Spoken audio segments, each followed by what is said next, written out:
Lalaki ng mga pine tree, oh. Tanim namin ni Ate Francine yan. Ito, literal. Oo. Kaliliit pa niyan dati, ganyan lang. Ibig sabihin, matagal pala talaga tumubo. Oo. Dati puro orchids to eh. Hi guys, welcome to my humble abode.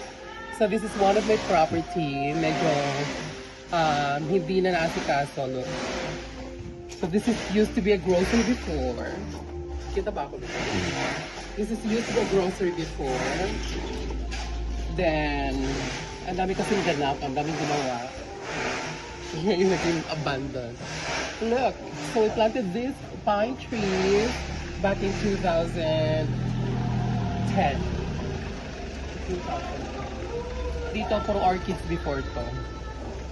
And then, yung aming langka. Ang daming bunga ng aming langka. So mag-harvest na tayo guys. Very soon. Naka-harvest na kami ng ilang piraso. Hinog na.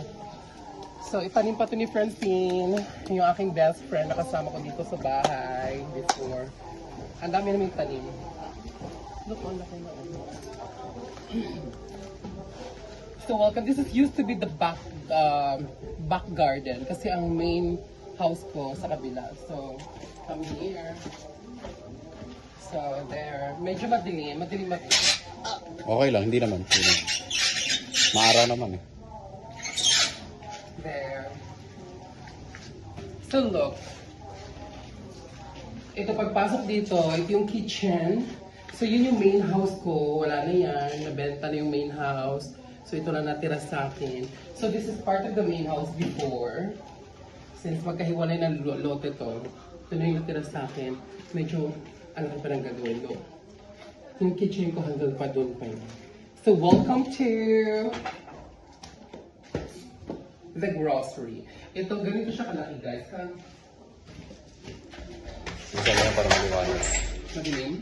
Hindi, buksan mo lang para maliwanag. Ganito siya kalaki before. Meron tayong mga shelves doon.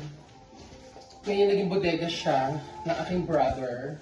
Mga retaso. So yung mga gumagawa ng basahan dyan na nakapanood sa atin. Guys, so marami kaming retaso dito. You can buy this. You can buy, ano kung ibibenta. Look, so yan, mga shelves yan. Tinanggal na lang kasi nagkaroon ng anay. Kasi plywood siya. So can I remove? Ano yan? So naka-roll up siya. So diba, this is like 20 square meters grocery. So yan ang grocery natin before. Diba? There. So let's check the langka. Kasi, kung pwede na. Ito babagsak na ito.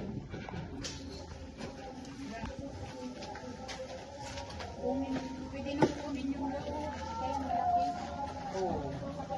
I-harvest na yung dapat i-harvest. So siguro hinog na kaya. Buwang na kani? Buwang na nino? Hindi. Yan, hindi pa yan. Maliliit pa yan. Ito, harvest natin kasi Malaki ba oh? malalaki na yung, ayan o. Pero wag mo ano yun. Tubig. Ano ba yung kay Kuya Rinto? Ayan o. Palitan ko ng ito. Kung bago malata ito, tanggalin na natin ito. So, wala tayong tali. Kaya ano. Yung malaki po yung dalawa. Oh, look at that! Oh my God! May picture yan, baby. Ito, meron. Yung dalawa pa doon ga. Yung gata ay dagta. Lagay mo muna. Video na yan. Hindi, may picture to habang video. Malaki pa yung dalawa. Hinog na siya. Siguro ano na to, 2 days. Oo. Hindi nala ni Rolly doon, yung hinati niya eh. Tinanggalin ko na ng Yung buto. dalawa ga malalaki na yan. Saan? Yun, isa. At saka yan malalaki. Wala tayong tali. Ayun, ang sa kanito. Magiging mountain climber ka na naman. Hindi ko bibiya. Wala paano abutin ito. Yan, putulin mo lang yung ano. Kaya may dalawa din yata yan ga. Huwag mo lang punitin na.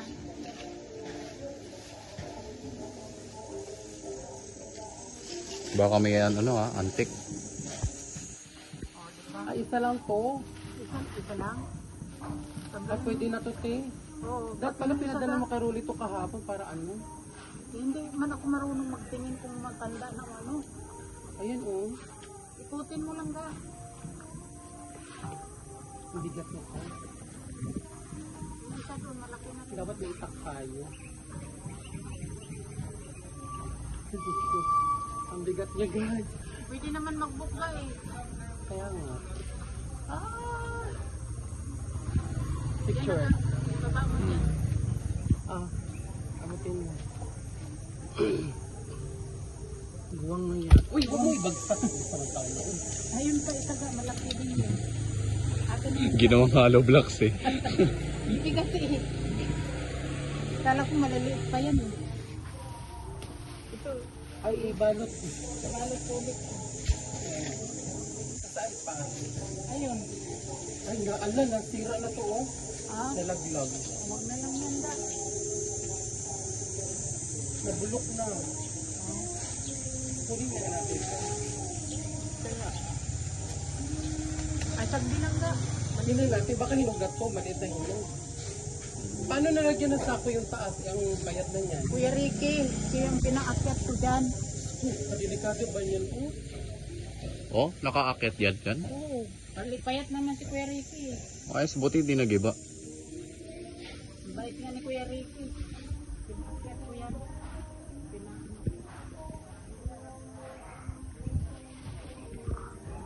Hirap.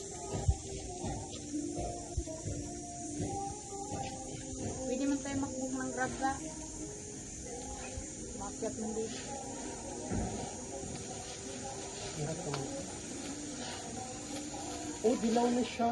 Ilaw na. Balik pa siya pero dilaw na. Dahil siguro na ito ang nalaglag oh. Ah, sayang. Pero bulok na yung siguro ba? Eh, hinog na. Ha? Hinog. Grabe na. Hinog na. Look guys. Oh. Wow. May hinog pala siya kahit may Hinog siya. Parang siguro nalaglag lang siya na dahil na hinog na. Mabubulok to pag hindi pa nakuha. Yun, kainin natin to. Oh, pwede pa pala kainin mo. Kakainin mo. Tanggalin na Oo, natin to. hala, ang sarap. Kunin mo na ka. Ito oh, maliit lang siya pero pinupinog na rin to. Oo.